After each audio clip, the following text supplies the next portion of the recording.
Hello everyone.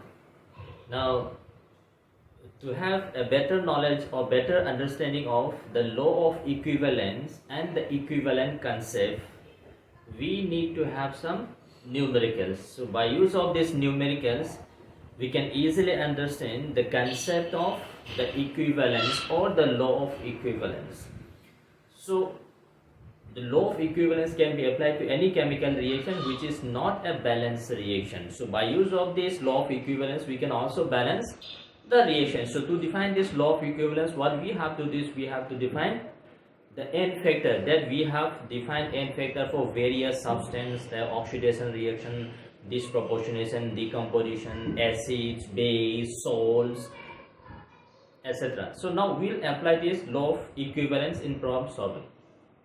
So let's take up this simple example, simple problem. So there is a reaction between KMnO4 and sulfur sulfide. Now KMnO4 reacts with sulfide, which gives you Mn+2 and sulfate ion. A reaction is carried out in acidic medium. So in this particular reaction, 1 mole of sulfide is to be reacted with how many moles of KMnO4?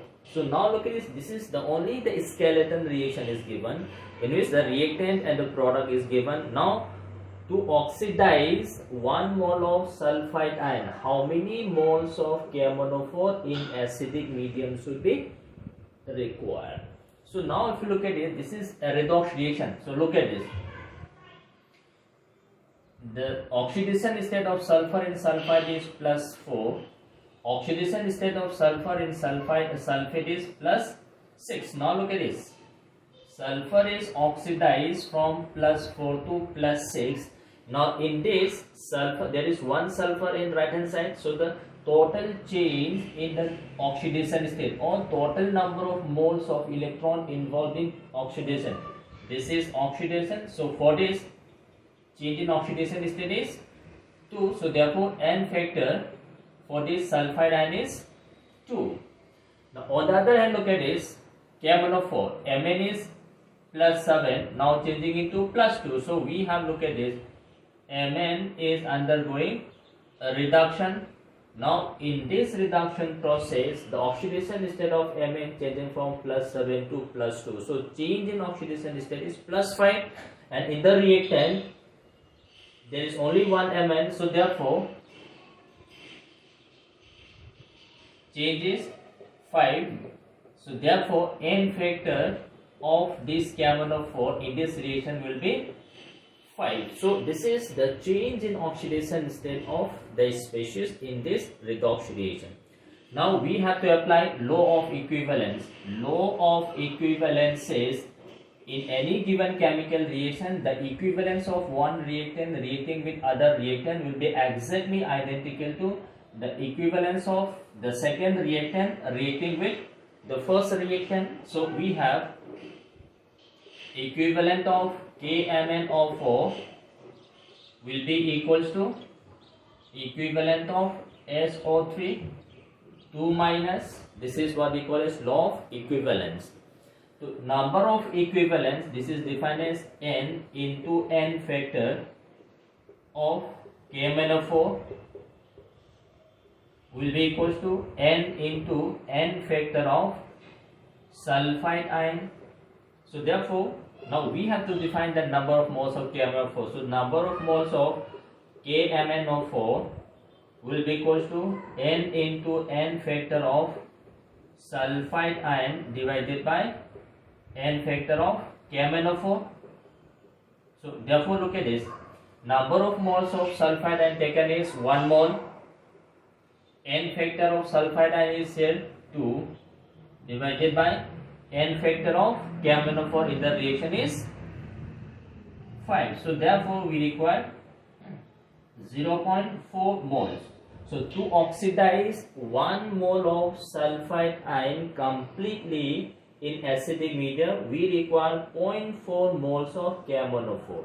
This is how we find the number of moles without balancing the chemical reaction, because if suppose we have to find the number of moles, then we have to balance these reactions. Now to balance this reaction is a lengthy process, so without balancing the reaction, we are just applying law of equivalence. So by this law of equivalence, we get the values of KMnO4 required to be 0.4.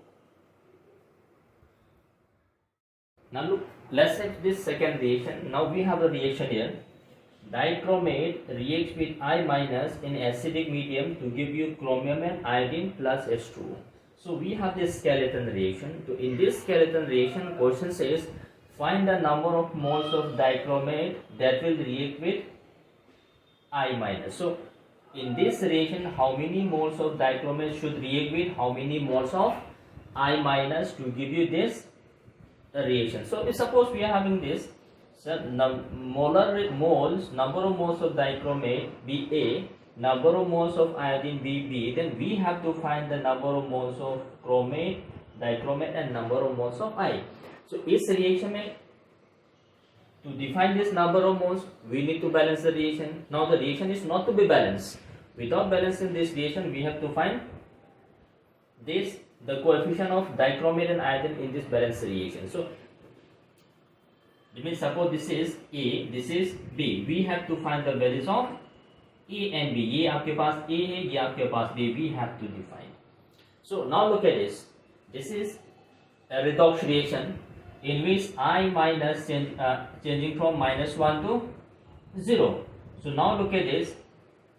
For every iodine is changing from -1 to 0. So the change in oxidation state is 1. So therefore the n factor of I minus is 1 here. So every iodine is changing from -1 to 0. There is a change in by 1 unit. On the other hand, look at this. Chromium in dichromate is +6. Now changing into +3. So this is oxidation. Now dichromate, chromium changing from +6 to +3. So there is a change by 3 unit. But in this dichromate we have 2 chromium. So the total change in oxidation state for 2 chromium will be 6. So this change is 6. This is a reduction. So therefore the n factor of dichromate in this reaction will be 6. Now we have this ratio. If the n factor ratio is A is to B, then the molar ratio in which the reactant must be reacted is equals to B is to A. So now look at this. N factor ratio of Cr2O7 2 minus divided by n factor of I minus. This n factor ratio is equals to inverse of the mole ratio, moles of I minus divided by number of moles of Cr2O7 2 minus. So now look at this n factor ratio. So means if n factor ratio is A is to B, then the molar ratio is B is to A. That is n factor of dichromate divided by n factor of I minus. This is the n factor of dichromate is 6. N factor of I is 1. So therefore look at this.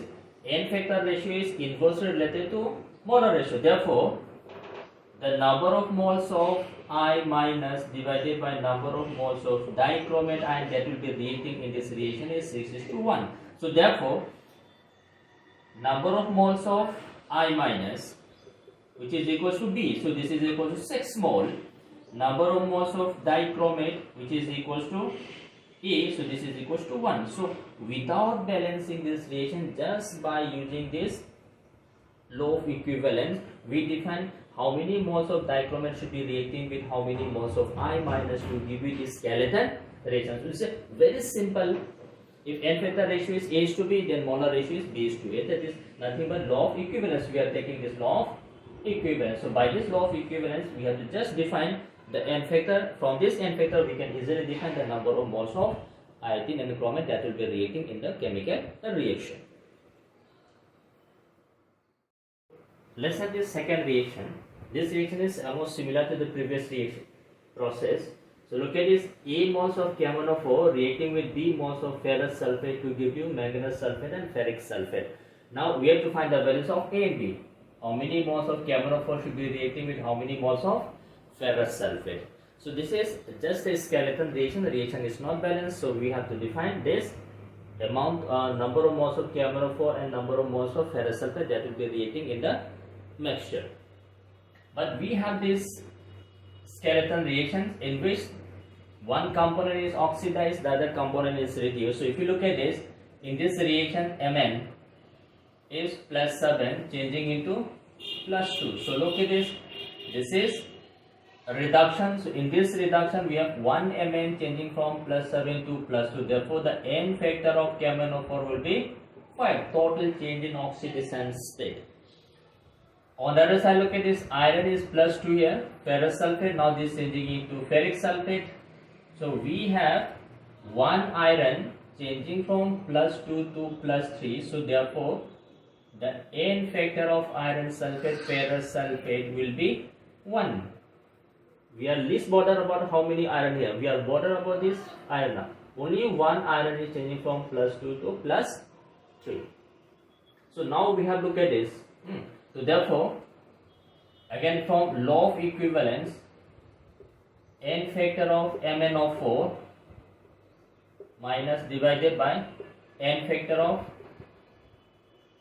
FeSO4, N factor ratio is equals to molar ratio N of FeSO4 divided by number of moles of MnO4 minus. So therefore, this number of moles of FeSO4 divided by number of moles of MnO4 minus is equals to N factor ratio. N factor of MnO4 is 5 and that of iron sulfate is 1. So therefore, number of moles of iron sulfate, which is equals to B, is equals to 5, and number of moles of MnO4 that will be reacting in the mixture is equals to A, which is equals to 1. That means 1 mole of KMnO4 will oxidize 5 moles of ferrous sulfate to give you Mn plus 2 and ferric sulfate. So the molar ratio of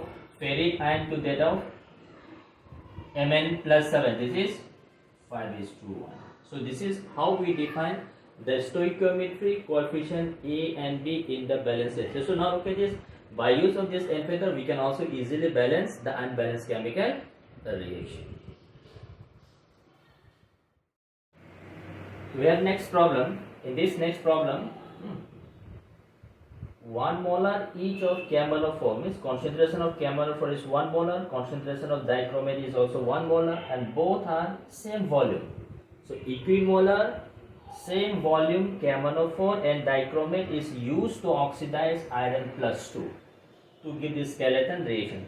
So same concentration, same volume of this oxidizing agent is used to oxidize iron plus 2. So now we have to identify the number of moles of iron that will be oxidized by KMnO4 and the number of moles of iron that will be oxidized by this iron plus 2 by dichromate.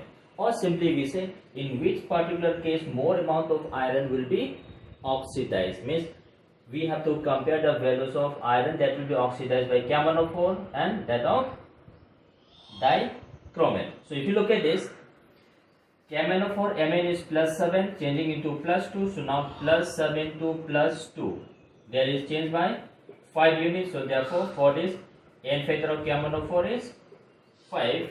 Iron changing from plus 2 to plus 3. 1 iron changing from plus 2 to plus 3. So therefore N factor is 1.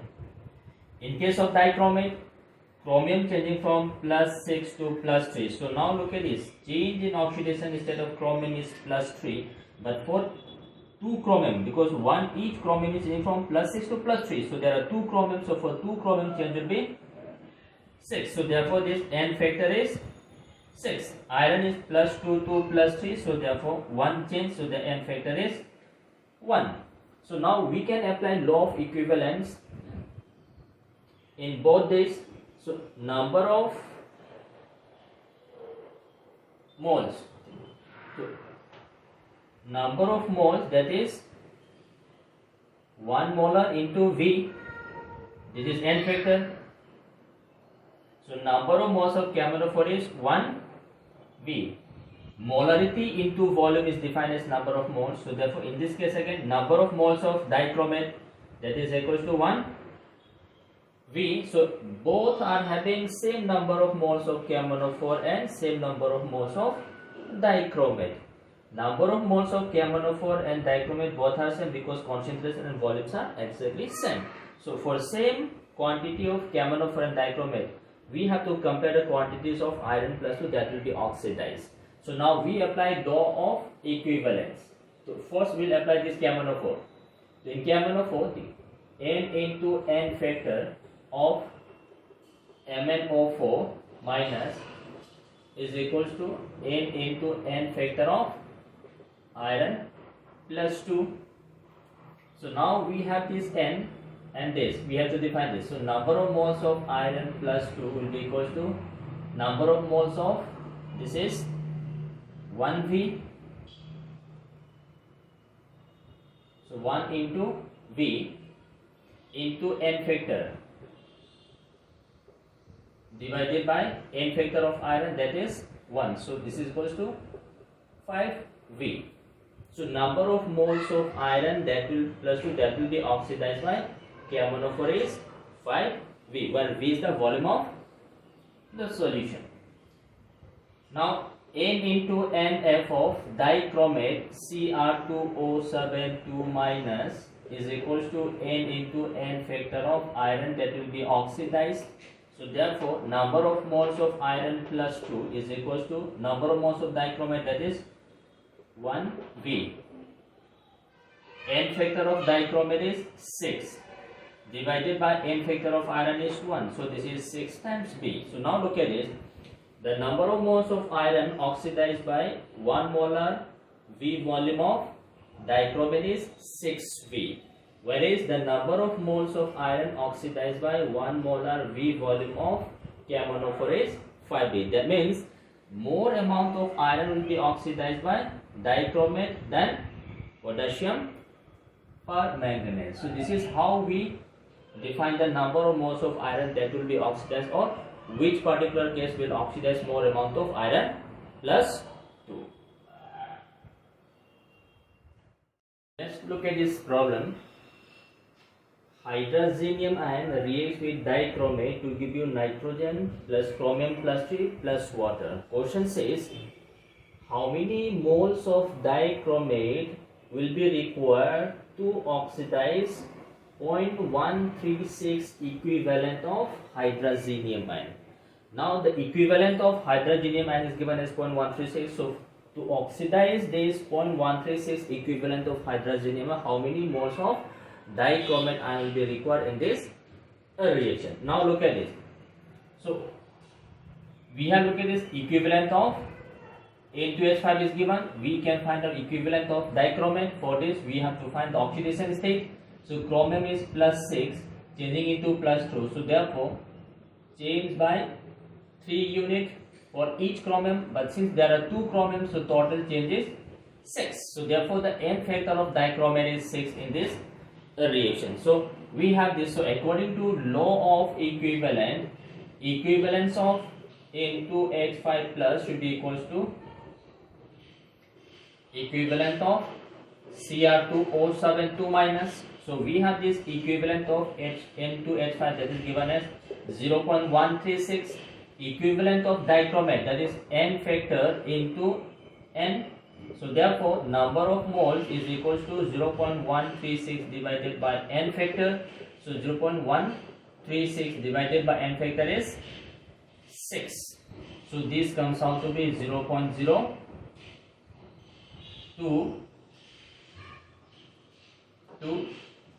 So to oxidize 0.136 equivalent of hydrazinium ion, we require 0.022 some moles of dichromate in this equation. So this is how we apply this law of equivalence. Without balancing the reaction, we can easily define the problem that we usually solve by using the concept of mole. Now look at this. Next reaction, next problem. So the question says 2.56 into 10 power minus 3 equivalents of potassium hydroxide is required to completely neutralize 0.1254 gram of this acid, unknown acid. This we have to define this value x. So question says find the number of neutrons in this x. So first we have to define what is this x. Once we define this x, we can easily define atomic number. Once we have this atomic number, we can define molecular mass or atomic mass. Once we have this atomic mass, we can easily define how many proton, neutron, electron is present. So question says this is a neutralization reaction. This is base, this is acid. Number of equivalents of base is given, mass of acid is given. So we have to find this unknown x. Once we define this unknown x, our problem will be solved. So to define this unknown x, we will take the help of law of equivalence. Now look at this. This is base, ये आपके पास acid है. तो number of equivalents of base given है. We can define number of equivalents of A, that is acid. ये base है, that is our acid. Now look at this acid है. These two hydrogen, which is bonded to this XO4. So that means number of moles of ionizable hydrogen, because for acids N factor was defined as the number of moles of ionizable H plus N given by 1 mole of the acid. So this 1 mole of acid contains 2 ionizable H2 H plus N. So the N factor for this acid, N factor means number of ionizable H plus N, that is 2. Mass is given, we can define molecular mass. So now we apply this law of equivalence. So according to law of equivalence, equivalence of KOH is equals to equivalence of H2 XO4. So now equivalence of KOH is 2.56 into 10 to the power minus 3.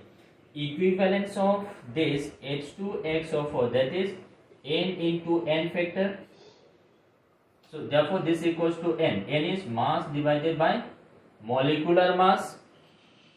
N factor is given as 2, so we have this. So this equals to mass is given as 0.1254. N factor is 2. We have to define this molecular mass. So therefore from this, the molecular mass of this acid, unknown acid, जिसमें आपके पास unknown element X present है. So this molecular mass is equals to 0.1254 into 2 divided by 2.56 into 10 to the power minus 3. So this can be written as minus 3 into minus 2 minus 5. ये ऊपर चला गया plus 5. So this is 20 into 1254 divided by 256. So this is the molecular mass of this unknown acid, that is H2XO4. So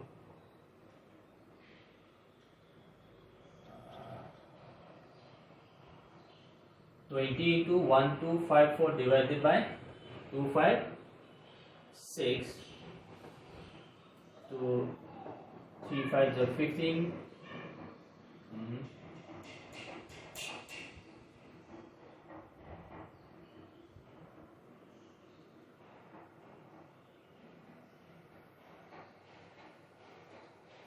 Five 5 5 are 25, 5 2 are 10, 12, 5 6 are 30. So this is greater than 5. So this is approximately equals to 4.9.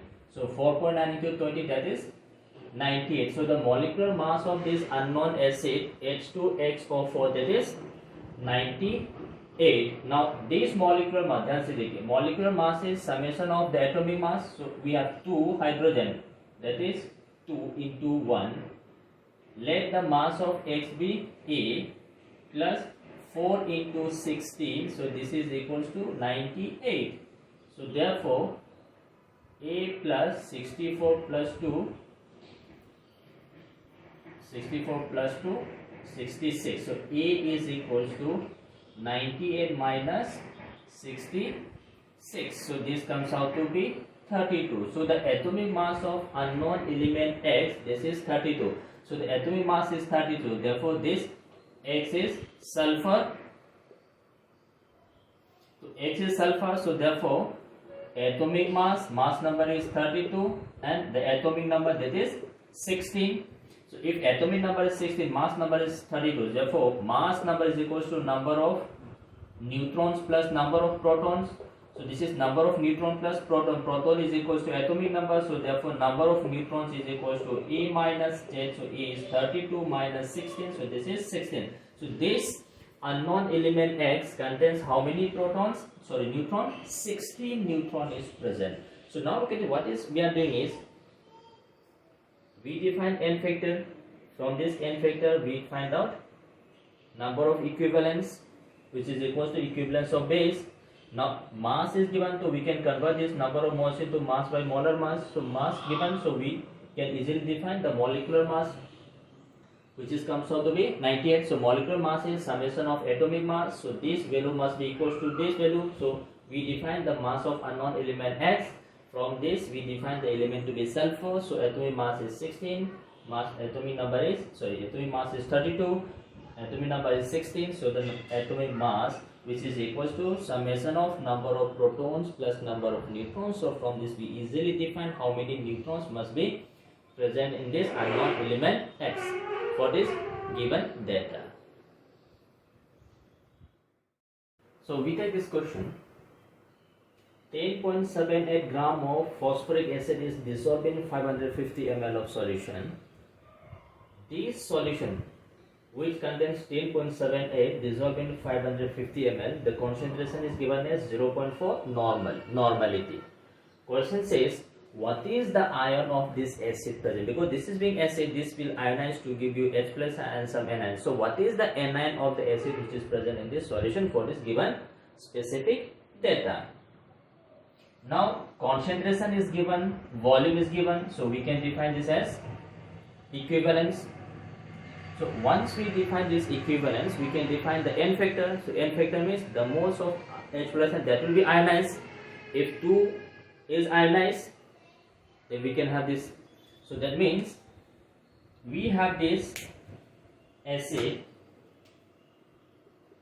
H3PO4. If this ionized to give you 1 mole of H plus sign, H2PO4 minus. So n factor will be 1 here. So if n factor is 1, so the anion present will be H2PO4 minus. If this ionized to give you 2 moles of H plus ion, then anion will be, so n factor will be 2 because 2 moles of H plus ion is released. If this releases 3 moles of H plus ion, the anion will be PO4 3 minus, for which n factor will be 3. So we have to identify the n factor. Once we define the n factor of this acid, we can easily define what will be the anion of the acid present. So we have to identify which out of these 3 possible anion, which anion actually present होगा. So for this हमको क्या चाहिए? n factor. So to define this n factor, we have to take the help of equivalence. So now look at this. Equivalence of H3PO4 is equals to normality into volume, which is equals to n into n factor. So now look at this, n into V is equals to n, that is number of moles, n factor. Number of moles is given as mass divided by molecular mass into Nf. So therefore Nf of this acid will be equals to molecular mass, that is molecular mass, into normality into volume divided by mass. So therefore molecular mass of phosphoric acid, that is 98, normality is given as 0.4, volume is given as ml. So we have to convert this in terms of liter. So we have 0.55 divided by mass is given as 10.78. So this comes out to be 98 into 0.4 into 5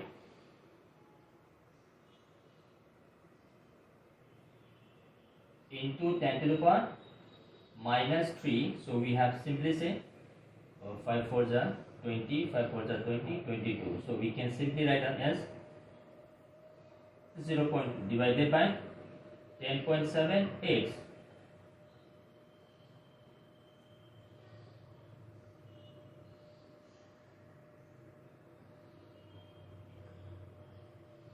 So this comes out to be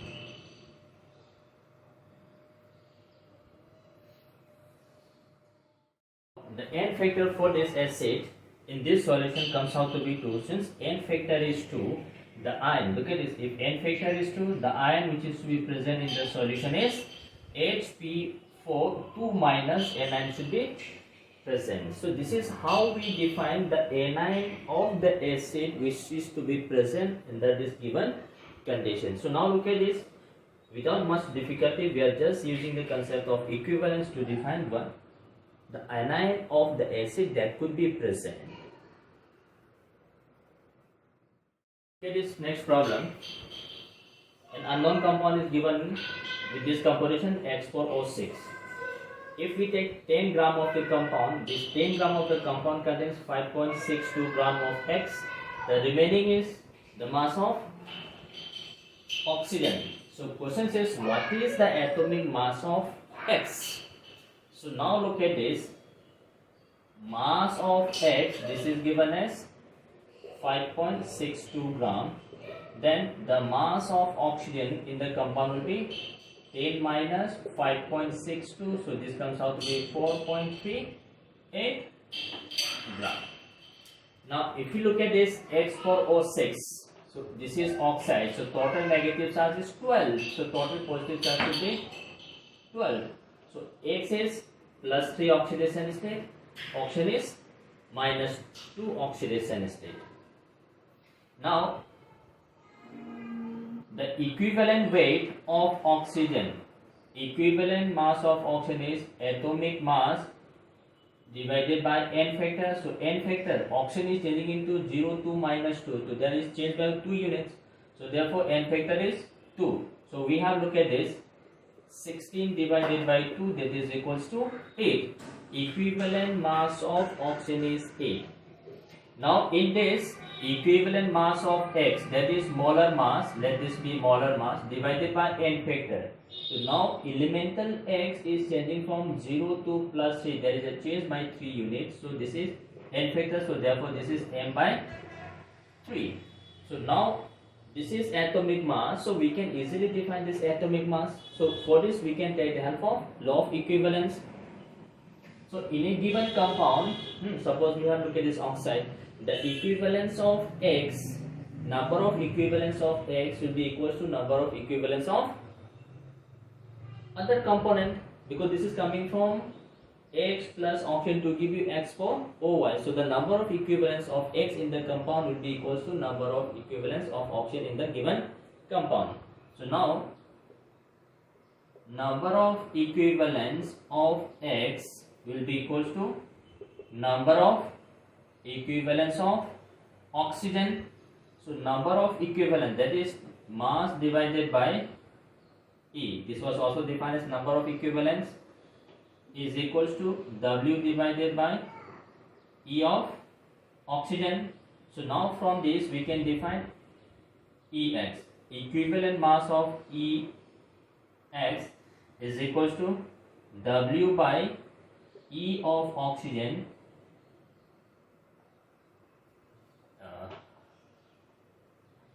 equivalent mass of X, this is equals to E by W of oxygen into W of X.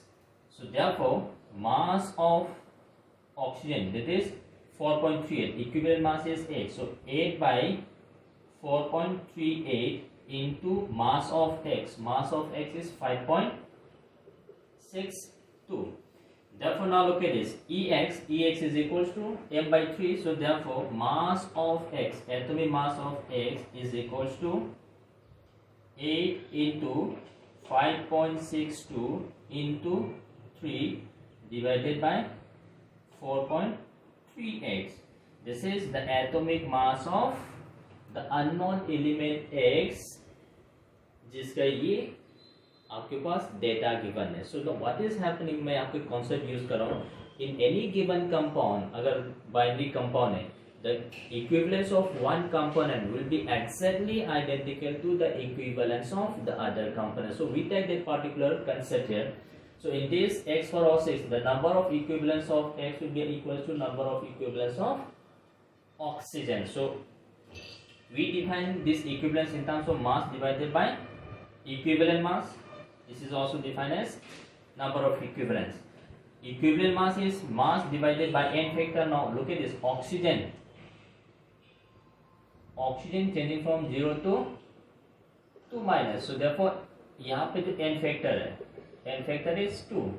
X changing from x to x minus 3. So plus 3. So therefore this n factor will be 3. And this is how we define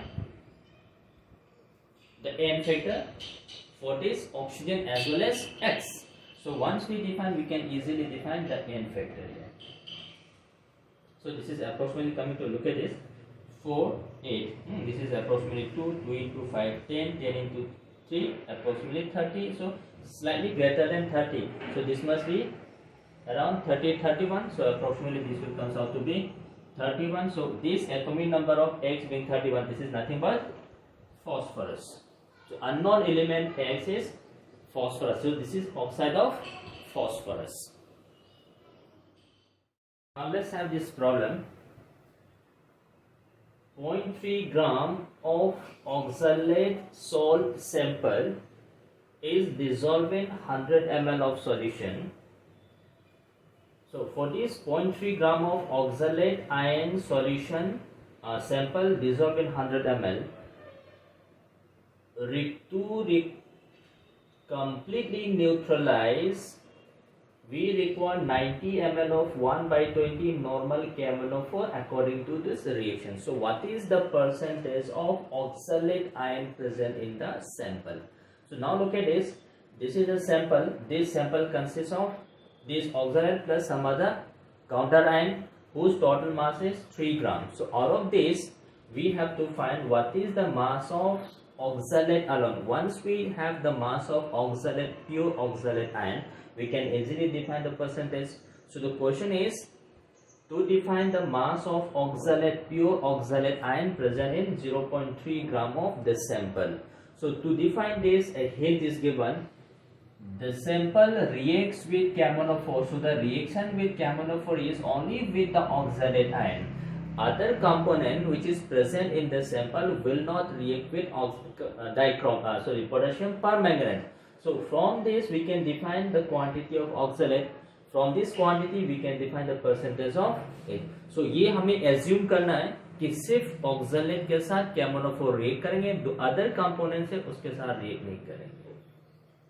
So if you look at this reaction, that is volume of KMnO4 required for this complete oxidation, and this is the normality. So if this is the normality and volume, then the equivalence is normality into volume. So volume is 90. So 90 into 10 to the power minus 3 divided by normality. Normality is 1 by 20. So we have this equivalence of KMnO4.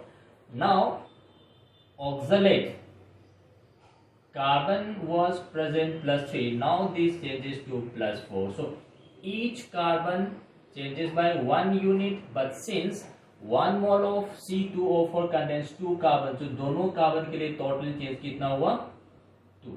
एक carbon plus 3 से plus 4 है, तो 2 carbon के लिए plus 1 तो 2 unit change करेंगे. So therefore the n factor of this C2O4 2 minus is 2.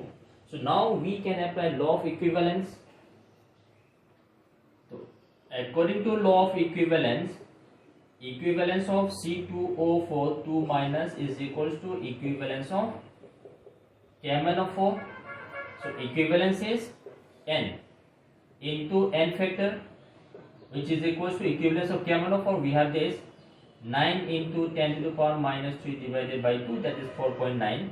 We can say that is 4.9 into 10 to the power minus 3, equivalence of K1/4. So therefore, number of moles of C2O42 minus is equals to 4.9 into 10 to the power minus 3 divided by n factor. N factor is again here 2.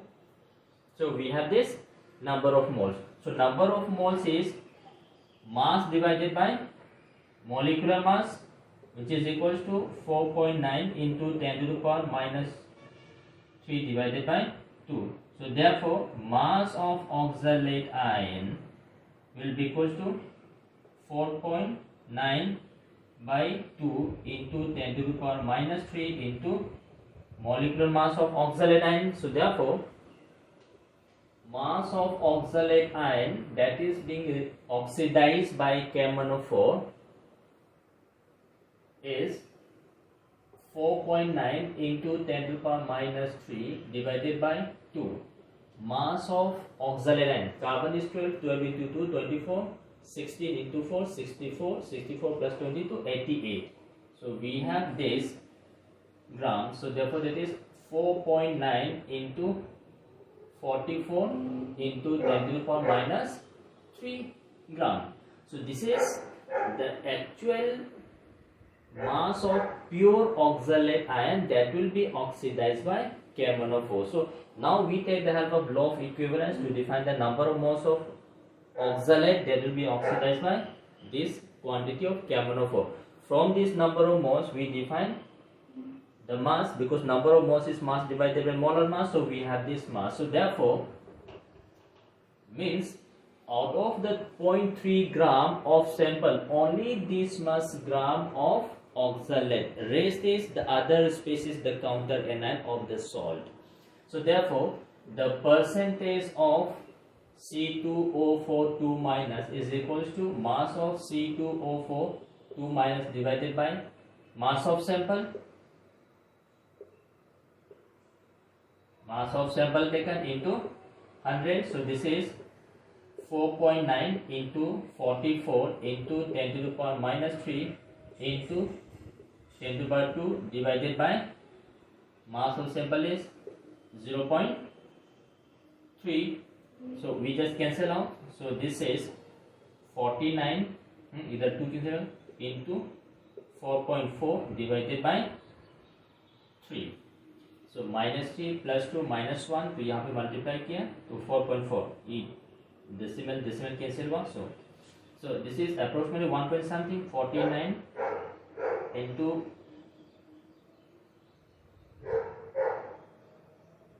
so 1 4 3 जा 3 1 जा 3